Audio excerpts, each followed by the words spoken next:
Decisions and revisions. 1. Energy sparks around a brain. Intentions take shape. Set astride auditory bound waves. The speaker is transformed. In the speaking, ideas weave themselves into deeds. The power of words flexes in the gut. In time some, maybe millions of susceptible minds, may be made in their image. In this we are all gods, or devils, hastening from one wounded existence to another. This fragile form, flooded as it is, with self-striving and protection, must feel around for enough perseverance and continuity within the endless band of love to recognize that fear is always the weakest part of us. We are a carefully structured fragmentation, a struggling swarm bounded by a single, insatiable conflagration, funneling us toward a cinder-gorged fate. Ideologies square off, rhetoric blusters, rationalizations swell, lines get drawn in the sand. Stony thoughts get hurled from cruel shadows, hoping to replace our tolerance with a reciprocal vicious intent. Please recognize how we're at a crossroad. There will be time to murder and create. Which one will resonate in the deep reaches? Among the myriad accusations and echoes, in that moment of violent spasm, the truly sacred among us will lock arms. With the marginalized and meek, tame our fears. At the grand moment of choice, flood the skies. With prayers rising through the rain falling like tears. For the cemeteries that may come for us. In a minute there is time for decisions and revisions, which a minute will reverse. T.S. Eliot.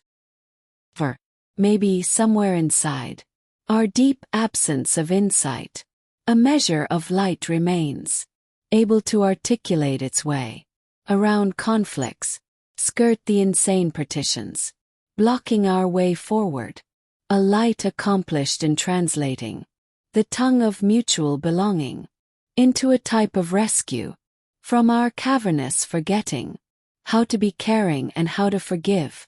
There is no insult in being rescued, no shame if we accept it humbly, as a starving man might accept a fish. It's a simple mechanism that relies on a sacred ask that we escape the slow, implosive currents, contracting our many diverse gifts into pinhole-size wastelands, governing the inability to see the world outside the scope of retribution, that we commit to finding a way to speak with the substance of astoundingly true words, crafting a hate-free allegory our hungry souls can digest. Paper mache shells. How does one choose? Fragility versus dominion, powerlessness versus might, extinction versus survival. Thoughts become rangy as decades twist vine-like around this sparse old growth. I am often summoned by desperation to manifest a coherent grasp of stillness and beautiful things which oftentimes remain suspended, unheralded, brittle constructs at the edge of a disagreeable uproar, as protesters old and new hold aloft all my broken and rebroken pieces, wrapped in paper mache shells, awaiting the right assailant to bust them wide open, stomp me to pieces, in some indignant night, as the rest of the world sleeps, with the full momentum of nightfall at their backs, and they ask, how many times can one afford to cease to exist?